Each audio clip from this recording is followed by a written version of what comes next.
It should be no secret that the church sat on the sidelines during much of the racial conflict throughout American history. Granted, there were pockets of activism, but many point out that it was too little and too late. The white church didn't do enough to stand for equality throughout our history and is now being accused of that again. With the rise of racial tensions over the last year, the church needs to do some introspection.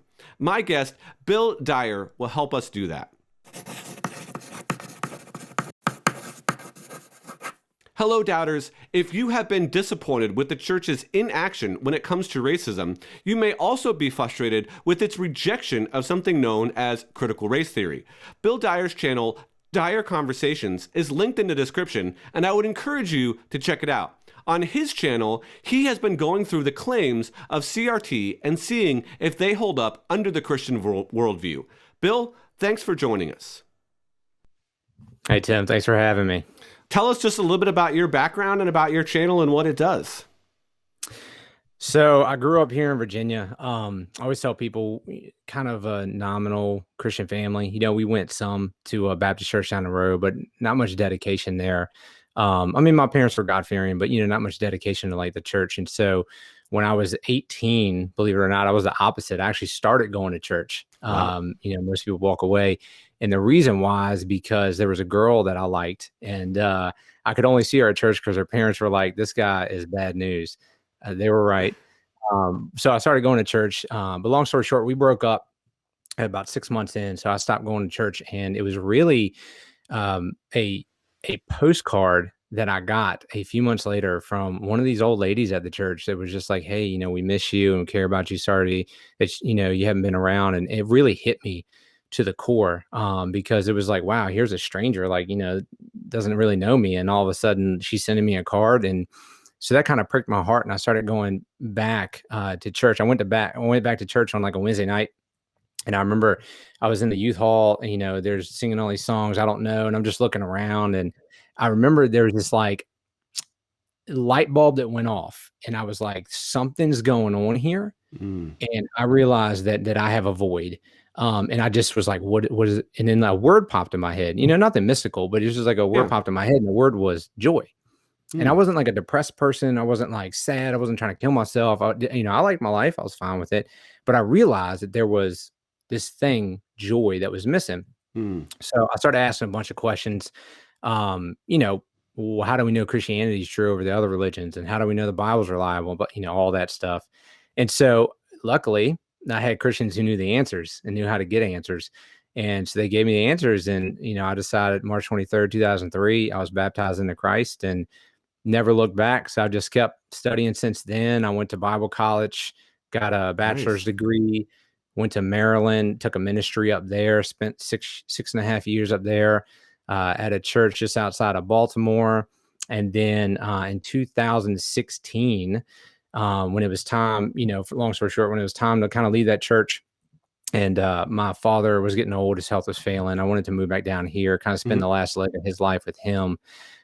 So my wife and I moved back down here, and I took a job in law enforcement. So I've been a patrol officer for the past 5 years. And then in September of this past year, there was an opportunity at a church who, wanted to hire me. And they basically found out about my name because in the 5 years when I was doing law enforcement, I was filling in preaching at a bunch of different churches. Yeah. We're going through transitions. They needed a preacher because their guy retired or he took another ministry, something like that. And so I was kind of making the rounds, in and around the Richmond metro area and Williamsburg, Newport News, even Charlottesville. And so they called me up, and I actually knew the preacher there a little bit through mutual friends, and it worked out. So I took a job with them part-time for now because they're building a building. And then they're going to probably bring me on full-time here in the next year or so. While I'm still doing part-time law enforcement and all sorts of other stuff in life, as you know. Well, that's fantastic. And so you started this channel in the summer of 2020, and you've just been addressing things. And let me just say, I love the title of your channel because it incorporates your last name, but it also has this cool because the conversations you're having are really dire. They're really important, and I think that's super exciting. And one of the conversations that you've been having on your channel is about critical race theory, and I want you to get to the tenets of critical race theory that you've laid out on your channel, and maybe you'll hopefully lay them out for us again. But I think before we get to that, I would love for you to maybe give the church, the American church, a grade on how they dealt with racism from your perspective as you look back, as you're studying critical race theory, as you're a law enforcement officer. From your perspective, how would you grade the church's response to racism over the last few hundred years? Yeah, so that's a pretty complex question. Yeah. And I don't know if you could give like a one blanket statement of like, here's how the church is done, because I think, you have so many different types of churches. I mean, you have like all black churches, then you have multicultural churches, and you have all white churches. And then you've had like, who were some of the greatest people to fight against racism and slavery? It was white Christian men. But who were some of the most, greatest advocates for slavery? It was white Christian men. So, you kind of have a contradiction there, even in and of itself in the church. So I would say, I mean, if you have to give like a blanket statement, I mean, probably like a C minus. But I would never like plant my flag on that, because you really have to look more like the churches in general, or I'm saying in specific, Yeah. throughout time. What were they doing during the Civil War? What were they doing during the Civil Rights Movement? And then what are they doing now? Because that's kind of three different time periods. Yeah. You know what I mean? Yeah, and I would completely agree. When I thought about this question too, I was around that same area, somewhere in the C to C minus area for sure. Yeah. So, Yeah. I mean, the thing is, like, when I started my channel last year, it really was an overflow from my desire to study and teach. Right. Yeah. And I was preaching at these churches, but all that stuff kind of finalized itself. So, I wanted to have an outlet. And as I was just telling you, like, everybody and their mom starting a podcast, I figure, why the heck not? Right. Yeah. Let me get my go at it. But to me, it was looking at it like this. Hey, look, I'm almost 37 years old now. Right. I've been a Christian since I was 18. So that's basically 20 years. Yeah. I've made a lot of mistakes. I've done a lot of dumb things. I've believed a lot of dumb things. What would I have loved to have when I was early on? I would have loved to have some guidance, and I did. I had guidance in mentorship, but even more so, right? I would have loved to have a resource where I could go and listen to people like I was sitting at a table with them, like a dinner table with them. And you got these guys 20, 30 years being a Christian, maybe in ministry, or, their PhDs or whatever, and they're talking about things, and I could just sit there and listen. And because that's how I learned a lot about the Bible and about Christianity and about faith, was sitting around a table, listening to smart people talk about God. So I said, how can I replicate that on a YouTube channel? So one of the things I did was, I'm bringing guests on to kind of like this, just have a conversation, let's just talk about stuff. And then the other aspect of it is like little short snippets of teaching from me to say, hey man, here's some stuff I've been studying. Here's the resources. You can go fact check me. You can go do more research. Maybe I'm wrong. Tell me why I'm wrong. I don't care. Like, let's figure it out, but let's just have a conversation about it. So that's really kind of like the goal of what I've been trying to do, and slowly but surely just, plugging away at it, consistency, see where it goes. Well, you've been doing an excellent job. Fan of your channel. And I want to echo that. And I want to invite the audience, if you're checking this out and you disagree with anything that William or I are saying, please let us know in the comments. We would love to hear from you.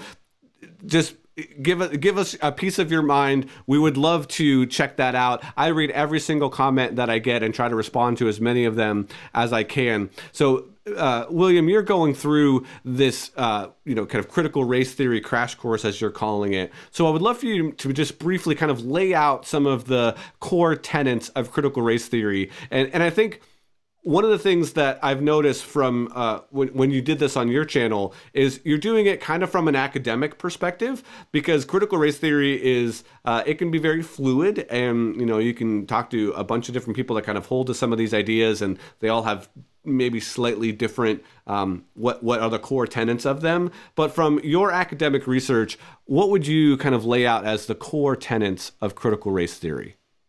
Yeah, and do you mind if I kind of share with why I even got into it to begin with? No, please do that.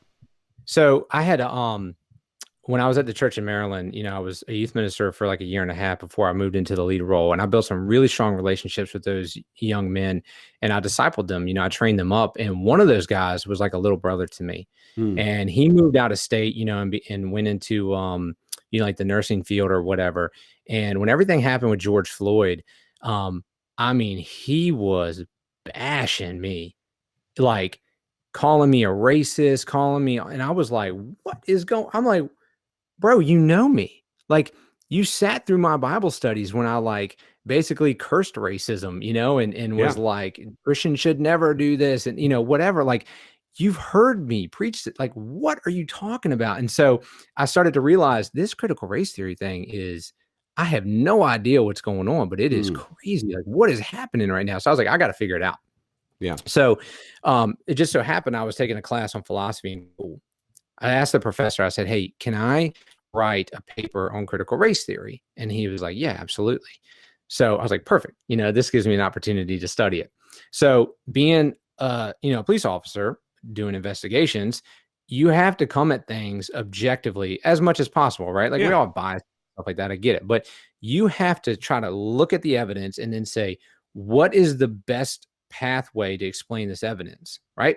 Hmm. So I was like, I got to go to firsthand sources. I'm not going to listen just to what people are saying critical race theory says. I'm going to go to people who actually teach critical race theory, who believe critical race theory, who are advocates for critical race theory. What do they say? Yeah. Right. So, and of course, look, man, I've been studying it for like 6, 8 months. I'm not a scholar on it. I don't have a PhD in it, Right. but I've read more than a lot of people have on it. Yeah. So these are some of my studied conclusions. So in the in the book Critical Race Theory, an introduction, right? I mean, that's a pretty standard work to go to, Yeah. by Richard Delgado, and Stefankic is the way I looked up on how to pronounce her name, which I'm sorry if I mispronounced that. But like you said, look, it is fluid. Depends on what resource you go to. There's going to be different tenets, but they're all kind of the same. Yeah. So, if you read something else, you're like, well, this one says there's 3 tenets. Like, okay, they might, but they're basically all the same. So they say this. The basic tenets are: number 1, racism is ordinary. Okay. Okay. So it's everywhere. Like, you can't Yeah. escape it. You're not going to get away from it. It's everywhere. Um, there's a white over color ascendancy. So essentially, like, our culture is set up in such a way to elevate white people over top of minorities. Okay. Number 3, there's racial categories or social constructs, right? And I talk about this in one of my episodes. Like, okay, depends on what you mean by that. Like, there's an element of truth to that. However, where are you going with that? I may Yeah. not agree with your conclusion, or how defining terms is really important, Yeah. because people might use a term in a way that's not normal, common usage, which is what critical race theory does. And then number 4, a unique voice of color.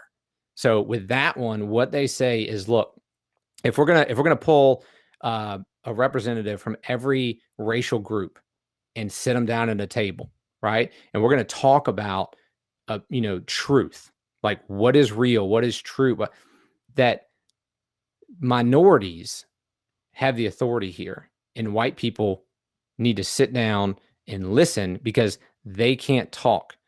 You got to Hmm. let them talk. And really what it comes down to is this, where you or I might say, hey, we believe in objective truth. How do you arrive at objective truth? Right. You deduce logic, you investigate things, you use a scientific method, stuff like that. They have a different type of epistemology, and the epistemology, how you know things. Yeah. They have a different type of epistemology, which is the felt experience of the Hmm. individual. And that's so critical, because this is where a disconnect is with a lot of people, is they don't understand, why is it that, the unique voice of color, like, why do they get to talk? Well, because you're not Black, you're not Latino, you're not whatever. So they have a felt experience that you literally cannot have because you have white skin. Well, if you buy into that epistemology, it makes sense. Yeah. But I don't buy into the epistemology of subjectivism and relativism. I believe in objective truth. Yeah. Because subjectivism is self-defeating. Yeah, well, I think that's an important distinction, and I'm glad that you laid that out. And so I think one of the things that we started talking about, kind of the church's mishaps in racism, and we both agree that racism is a problem. I think we would both agree that racism is a sin, but I'm going to ask kind of two questions here. The first tenet that you laid out said that racism is ordinary. So in that definition, how are they defining the term racism? Because as you said, definitions are important. So what definition are they using in that first tenet? Yeah, so it's interesting because in the book they talk about how, you can do like basically conscious actions or subconscious actions. Mm-hmm. So most of the time when the normal public, let's say 3 years ago and before, right? We all understand racism as like it's really in the mind of the one who's doing the offense. So like if I was a racist, it would be because I hold certain prejudices against a certain demographic of people based on the color of their skin. I go, hey, look, all these people have X characteristic because of that skin color, right? Or, all people of this minority group are dumber than white people because of their skin color. Like that would be an overt act of racism because it's within me. It's coming from the offender. That's right. Where it resides, right? Racism with critical race theory, it flips. And one of the things I wrote in my paper is that they take the place of racism from being in the mind of the offender to the heart of the offended. And so I go on in my paper, and what I mean by that is it doesn't matter, Tim, what you meant to do, or even what you believe, or even what you say. If another person feels like they have been offended, then you're a racist. So That's that epistemology, right? It's the felt experience, which is why a lot of times when you talk, to people who buy into critical race theory, and they'll make a claim, right? Okay. They'll say, this thing is racist. And you'll say, well, let's look at the data. And you can have all the data in the world, and they'll go, I don't care about the data. The data doesn't matter. That's irrelevant. Because, see, you're talking objective facts. You're bringing evidence to talk about objective truth, whereas they are saying, no, none of that data matters because it's how I feel. I feel like I got offended. So therefore, there's racism. So you got that element, but then the other element is where they take racism from an individual to individual, right? To more of an institutional problem. And this is, again, something that most people, I didn't know this until I started studying the literature, is that racism is an institutional problem. That's why they talk about systemic racism. You'll hear that phrase a lot, where the actual institutions are racist. So in the literature, this is something that's been talked about for like 30 years. It's just starting to hit mainstream culture. And I was telling a friend I had 2 nights ago, I said, look, this is the next thing you're going to start seeing is that they're going after the criminal justice system. Yeah. They're going to go at the criminal justice system because they've been saying this for 30 years now, is that the criminal justice system is inherently racist. Right. So they take racism from an individual to individual thing. Right. And from the person, the offender did something that any objective bystander could look at and weigh that and go, yeah, that seems racist, to more of the heart of the offender and an institutional problem. Okay. So that's how they switch racism up. And that's one of the things that I try to do a lot on this channel is I'm trying to continually build a bridge between where two groups of people I think are at and where there seems to be this miscommunication between those two groups of people. And so in the opening and in some of the early questions, I'm understanding racism in the way that you described it, as a heart position towards somebody else or towards somebody because of their ethnicity, because of their skin color or whatnot. And it seems that there's just a different definition of racism and understanding of racism. And so I do want to get to kind of more phrases that people use that maybe indicate that they hold this worldview. But before I get there, I would like you to kind of talk about where these four tenets kind of line up. What are they aiming to do? What is somebody, in the academic literature, what is critical race theory's kind of end goal by adopting these tenets? What do they seek to do with that? Yeah, so they actually say in the literature that there's an activist dimension to it.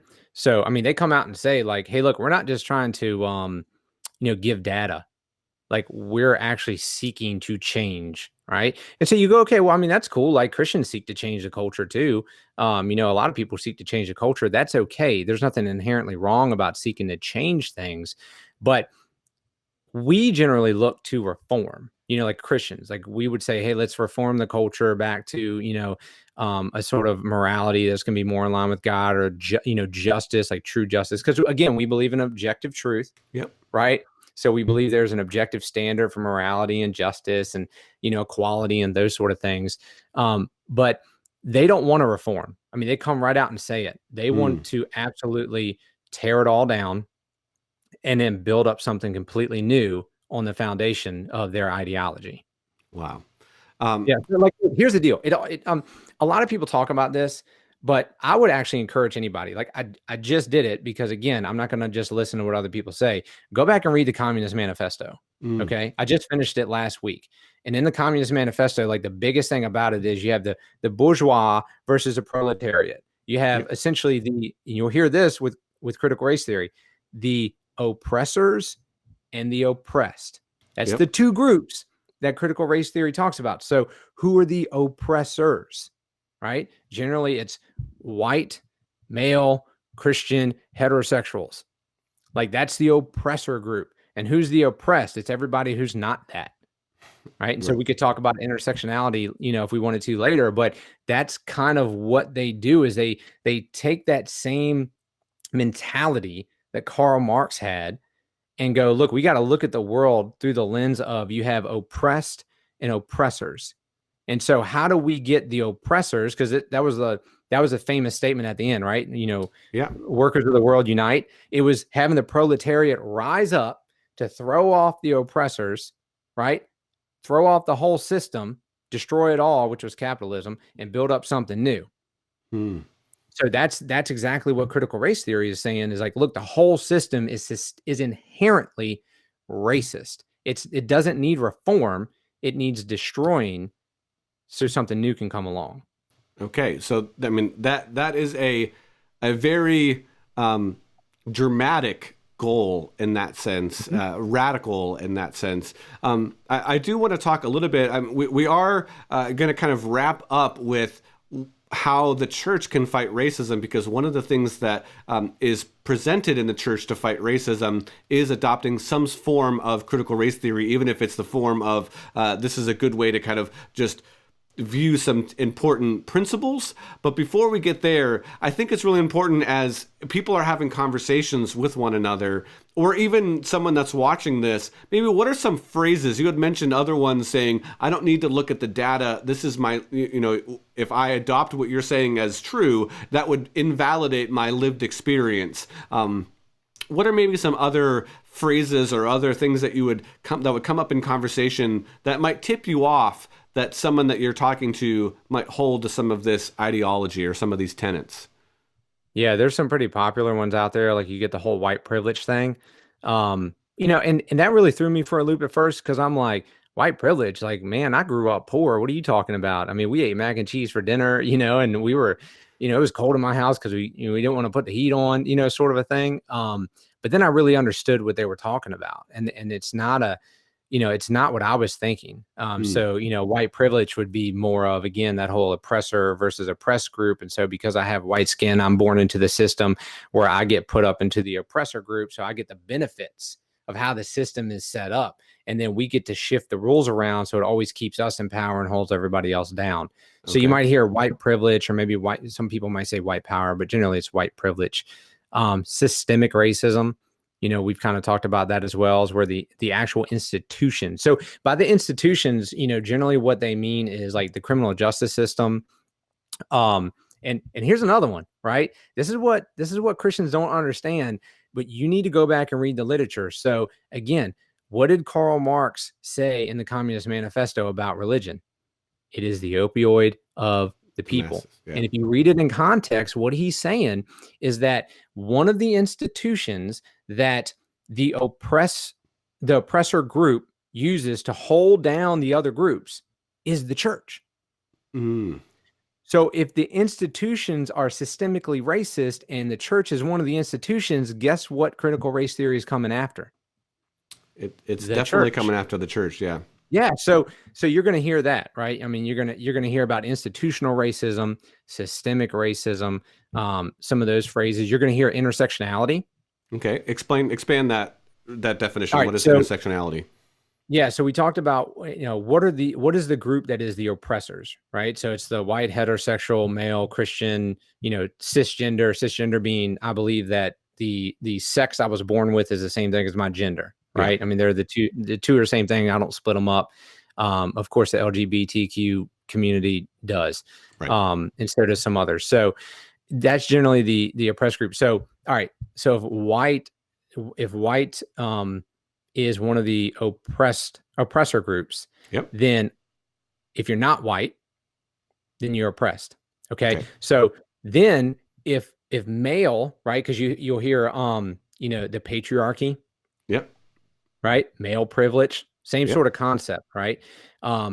If male is the oppressor group, then female is an oppressed group. So if I'm a black female, then that's an intersection right there where now I have two cards of being, or two categories where I'm oppressed. But here's where it gets interesting, all right? So I talk about this in my paper. This is a little bit of my sarcasm. I'm not trying to be mean to Right. people, but sometimes it's good to use sarcasm to point out like how goofy something is. Yeah. So I say, look, sometimes I would love to have like a battle royale in this intersectionality, because here's a question like I legitimately don't know the answer to. So if you're a black male, you're not as oppressed as a black female because she Right. has two categories. You only have one. Yeah. However, what if the black male is gay Mm. and the black female is heterosexual? Like, does gayness, somehow like outweigh her being a female? Or are they equal because they're both? Now, what if he's like a transgender, Mm. but he's a female and he's Latino, but she's like a black female lesbian? Like, how, you know what I mean? It's like, how does Yeah. all that work out? Who gets to be the most oppressed person? But that's how they look at things. That's called intersectionality, is essentially how many different oppressed groups do you fit in? And the more you fit in, the more oppressed you are. And thus, the more your lived experience is valued in that sense. So in a room of people discussing something, where you line up on that intersectional chart, if you will, kind of the more weight your opinion or your view of the world, if you will, should be given. Is that about summing up? So it's so funny because they literally set up like, I categorize it as, because, it all goes back. We talk about slavery in America. So I talk about like, okay, so essentially you want to rise up and just create a whole new group of slave masters. Mm. That's all you're doing, because now, depending on how you rank on that level of intersectionality, your statement is going to hold more weight than even somebody who is intersectionality, but they're lower than you. And it's definitely going to hold more weight than my view, because I'm literally like everything that they don't like. Wow. I'm a white, native-born man who's heterosexual, cisgender, Christian. Like, I'm a police officer. Like, basically, I don't know why like anybody would like me. Well, I do want to wrap up our conversation, William, with really kind of plotting out from your understanding of doing the research and looking into all of this, how the church can move forward. So we've kind of talked about the core tenets of critical race theory. We've affirmed that the church, the American church, has dropped the ball on several occasions of addressing racism in a way that it should. And now the person that is watching this, I'm hoping that you were saying, yes, but now what do I do? If I'm getting drawn into some of these things, if I'm saying some of those catchphrases, if you will, and now maybe I'm starting to think, okay, I might be adopting this worldview that maybe isn't biblical because it's denying objective truth. It's denying, it really wants to battle with the church in some degree, in some way. What should I do in order to be able to fight racism in that sense? Because again, we all agree that racism is wrong, racism is sin, and we want it to be eliminated. I've talked about this in other videos. William, I'd love to get your thoughts on what do we do going forward here? Yeah, so I would say two words, or basically two concepts come to mind: humility and a backbone. Okay. Expand So on that for us. you can, well, first of all, you're going to have humility. Okay. That's the first thing you're going to have. I mean, God calls us to be humble, but you're going to need a backbone because people are going to hate you for it. But you have to be willing to stand for the truth. Like, don't be weak. Don't, the Bible tells us, and I'm not saying obviously, women definitely need to be a part of this, but it says act like men. I mean, Yeah. be a man. That's what Paul calls us, to do in First Corinthians. But women too, like, have a backbone to stand up for what's right and humbly take the assault of people, the verbal assault of people, but love them anyways. It's okay to give a little bit. And when I say give a little bit, I mean, like, you don't have to throw the baby out with the bathwater. With Yeah. anything that's a lie, there's always an element of truth to it. So Yeah. as you sift through critical race theory, like, even when I was reading stuff in the literature and in the books, I'm like, okay, like, yeah, there's a point to be made here. And I even talk about that in one of my podcasts. I'm like, yeah, sure. Like, I agree with this to an extent, but depends on how far you want to take that. And, like, maybe I'm not going to leap with you on certain conclusions because I don't think that they follow from what you're saying, but at least I think there's a point to be made here. So in my paper that I wrote, I put down essentially four things. There's more than four, but I put down four main things. And the first one would be to recognize social justice isn't exclusive to critical race theory. Christians have been fighting for social justice, and that's another key phrase you're going to hear. When I say social justice, I don't mean what social justice warriors mean. So there's a disconnect there. But justice, let's just say justice, right? Justice and reform of cultures is not something that is exclusive to critical race theory. So recognize that there is massive amount of justice that needs to be developed in our culture. Right. I mean, I even say that as a law enforcement officer, who works in the criminal justice system. And I've seen a lot of things that there's a lot of things that actually positive things that can happen within the criminal justice system. But that doesn't mean you have to buy into critical race theory. Okay. Right. Number two, and we talked about this, all people should be willing to humbly listen to one another. So I reject the concept that there is a unique voice of color, in the sense that if I'm sitting down at a table with a person who is a minority, group, right? Okay. So I'm sitting down with a Black female or whatever, and I'm talking to her. I need to humbly listen to her and go, okay, I didn't grow up Black. I didn't grow up a female. Yeah. What is it? What has it been like? Is there anything I can learn that I just, by the nature of who I am, I have never been able to experience? It doesn't mean that she's infallible, but it also doesn't mean that there's nothing that I can't learn from her. However, where they go too far is that means she can't learn from me, because I have a unique experience. Excellent point. Like, I have an experience as a white male, as a Christian, who grew up in a certain household that she's never had. So we need to humbly listen to each other, just like you would in a marriage. You're not going to go, hey, listen, only one of us has a voice to talk about this relationship. Yeah. Yeah. How's that marriage going to work out for you? Not going to work. Right. So if as Americans, as human beings, we need to sit down with each other and go, look, man, let's have a conversation and say, what can we do to help the cause with you? And hope and pray that you're willing to have that same attitude back towards us. Number three, we really need to stop with this whole, like, identifying each other as racial groups. I mean, it's something that's been going on in our culture for a long time, and the church is buying into it as well. You've seen famous people like, I'm a white man and I'm part of the problem. It's like, look, man, have you never read the Bible that says, in Christ, there's neither Jew nor Greek, slave nor free, male nor female? Like, that applies to races too. And I think where the church has extremely failed on this issue is not taking this as a fantastic opportunity to stand up and go, hey, you guys noticing injustice? Let me tell you about justice. Right. Hey, you guys noticing that your country is tearing each other apart? Let me tell you what the problem is and help you to see what the solution is, like, and not doing it arrogantly, not doing it like, haha, we got the answer and y'all are all stupid. But it is a conversation to be had to help people to recognize, yes, you see injustice. I get it. Right. Why is there injustice? Right. What is justice? Who is the judge of justice? Like, that's how the church needs to be engaged in the culture, rather than what we've been doing. And then the biggest thing too, and this is not something we got into, is just understanding critical race theory is going to fight for equality of outcome. And that's never worked in any civilization ever. Right. Just look at the 20th century. One thing I put in my paper is like, yeah, we've been on that train, and it led to the death camps of 100 million people. Right. I don't want to ride on that train. So, Yeah.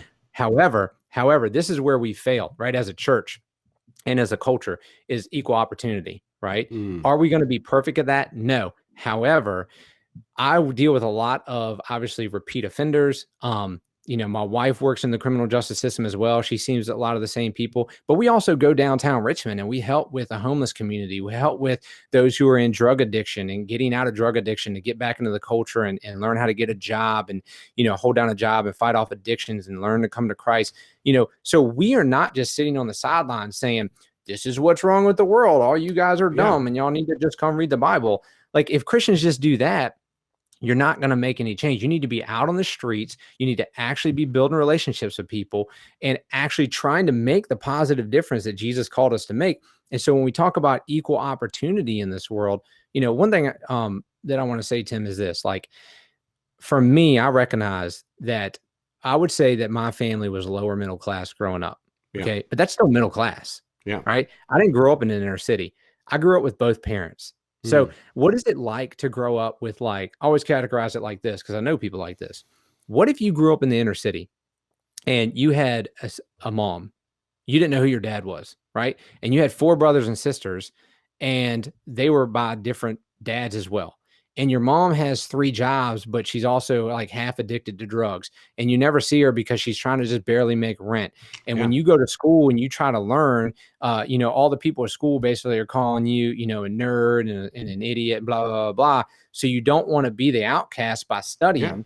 You decide not to study. And then when you decide not to study, then you're getting bad grades and you're like them just so you can fit in. Your mom's making $600 a month and you can't barely have food on the table. And then some guy down the street tells you, if you take these 10 baggies of crack cocaine and put them behind that bush and hand them out to people, I'll give you $1,000 a week. Like, what 12-year-old is not going to make that decision to say, yeah, this seems like a great opportunity. Right. Right.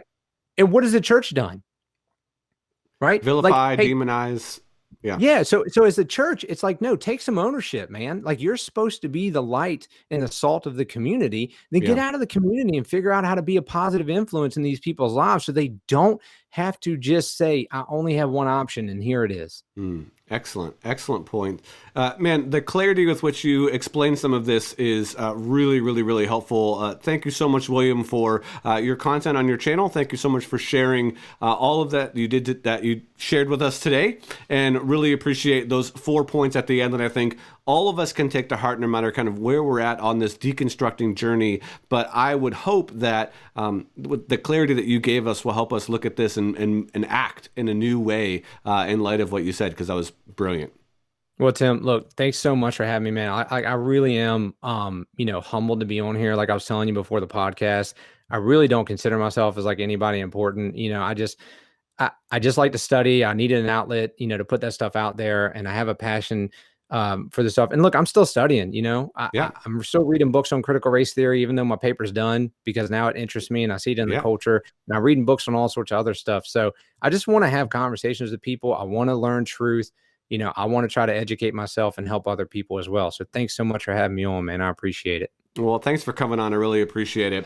And if anything that William said, spurred you on, or you really feel like, man, I want to talk more about that, please go ahead and leave it in the comments. Like I said at the beginning, I try to read every single one of those and respond to those. I do want to also invite you to our Dealing with Deconstruction Facebook group. If you are questioning your faith, if you're asking these bigger than life questions and wondering if you can hold on to your Christian faith, and maybe you clicked on this video because you think, man, the church has really dropped the ball when it comes to racism, I would agree with you on that. And I hope that you can take William's 4 points and apply those to your life. But you can join the Facebook group. That link is in the description, and you can just start a dialogue there. There's several of us that are just interested in truth and continuing to pursue truth at all costs. Truth is our cornerstone, and that is our primary goal here on Dealing with Deconstruction. I'll end every episode, as I do, with inviting you to doubt toward faith. We'll see you next time on Dealing with Deconstruction.